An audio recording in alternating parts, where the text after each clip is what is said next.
এদেশে জমি বন্ধক নেওয়া নিয়ম নাই? আছে। আপনার কাছে টাকা যদি চাই, 30,000 টাকা দাও তো ভাই। বলছে টাকা দিব না, এই যুগে টাকা দেওয়ার যুগ নয় এটা। বলছে আমার 10 কাঠা জমিকে নিয়ে নাও, যতদিন আমি শোধ দিতে না পারবো ততদিন তোমার কাছে থাকলো। তো এটা হাদিসের ভাষাতে এটা হলো রেহান, মানে এটা বন্ধক রাখলাম তোমার কাছে। আপনি টাকাটা ওকে দিয়ে দিলেন, আর তারপরের দিন থেকে আপনি হাল জুড়ে ভুট্টার চাষ শুরু করে দিলেন। 10 কাঠা জমিতে প্রথম বছরই 4 মাসের মাথায় আপনি 10 কুইন্টাল ভুট্টা মেরে নিলেন, ঘরে তুলে নিলেন, তারপরে আবার মারলেন। এ টাকা দিতে পারে না। জমি আপনি চাষ করছেন, খেতে আছেন, চাষ করছেন আর খেতে আছেন। কসম খোদার বলছি ভাইজান, বন্ধুক নেওয়া জমিতে চাষ করবেন আর সবটি দানা নিজের বাড়িতে তুলে নেবেন, একবারে হারাম, একবারে হারাম। আপনি মজলিস খালি করিয়েন না, আপনার পা ধরে বলছি। আপনি বলবেন তাহলে আমার টাকাটা ওখানে কেন পড়ে আছে, আমার টাকা কি বাঁঝা? আপনার কাছে টাকা আমি ধার চেয়েছিলাম, আপনি আমাকে ধার দেননি, এই জন্য আমি জমি বন্ধক রেখেছি। আমার জমিটা আপনার কাছে আছে বন্ধক, আপনাকে ব্যবহার করতে আমি দিনি। কইছে তাহলে এগুলো করবো না। করিয়েন না, আপনি পাক থাকবেন। করিয়েন না, আপনি ভালো থাকবেন। আর এগুলো করে যদি আপনি জাহান্নামের আগুনে পড়ে যান, আর আপনার পেটে যদি সুদের টাকার হারামের টাকা যায়, এটা তো ভয়ানক। আপনি নিজে বলেন তো, ফায়সালা করে আমি আপনাকে এখানে 3 ভরির হার দিলাম, আর দিয়ে বললাম এই হারখানা রাখো আর আমাকে 30,000 টাকা দাও। আমি যেদিন টাকাটা শোধ দিব সেদিন আমার হার আমি নিয়ে চলে যাব। তো যেদিন আমি আপনাকে হারখানা জমা দিলাম, তারপরের দিন কি আপনি আপনার বাড়ি লিখে করবেন দুলালির মারে হারখান গলায় দে, যতদিন টাকা না দিছে ততদিন গলায় দিতে থাক? এটা করবেন কি? আপনাকে তো বন্ধক রেখেছি, বন্ধক দিয়েছি, হারখানা আপনার বাক্সতে ভরা থাকবে। জমিটাও তো দিলাম, তা আপনি আবাদ করতে গেলেন কেন?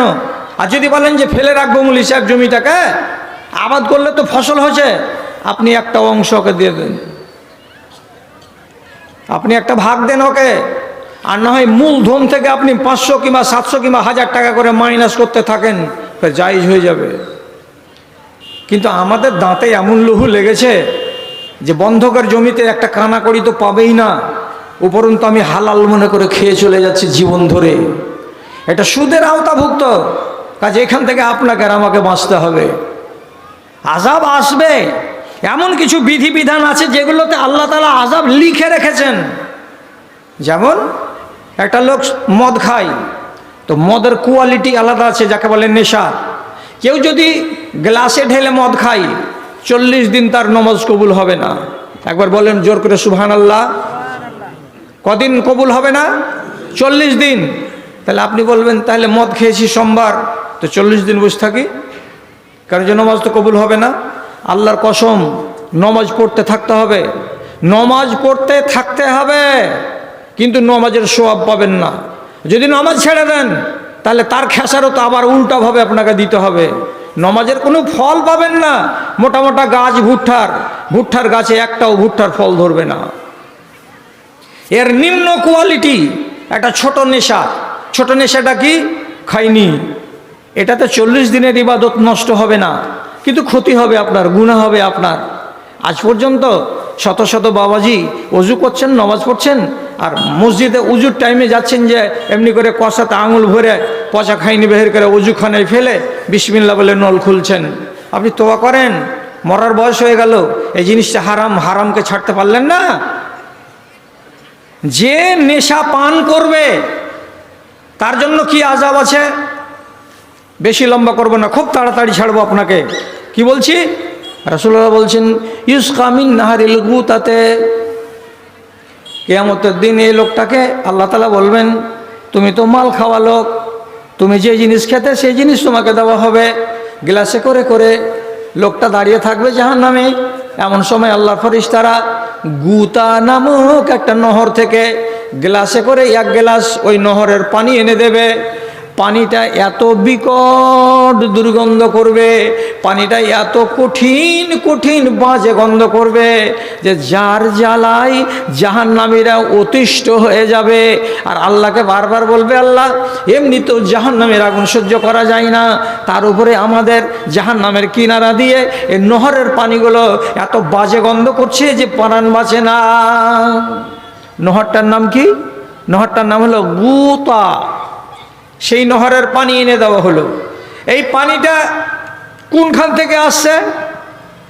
গঙ্গার পানি আসছে হিমালয় থেকে, মহানন্দার পানি আসছে এই দার্জিলিংয়ের নিচু দিকে, এই দিকে পাহাড় থেকে। তো পাহাড় থেকে পানি বেরিয়ে আসে, ঝর্ণা বেরিয়ে আসে, সেগুলো আস্তে আস্তে নদীতে রূপান্তরিত হয়।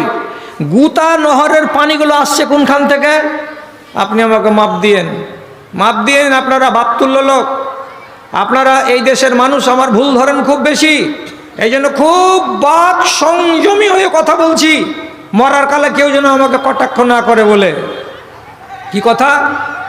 রাসূলুল্লাহ বলছেন, দুনিয়াতে যেই রমণীগুলো ব্যভিচারী, যারা রান্ডিবাজি করে, যারা ব্যভিচার করে, যারা জেনা করে বেড়ায়, এই সমস্ত নারীগুলো যেদিন জাহান্নামে যাবে, একটা নয়, দুটা নয়, তিনটা নয়, আমেরিকাতে কোটি কোটি নারী আছে যারা দিন রাত ব্যভিচার করে।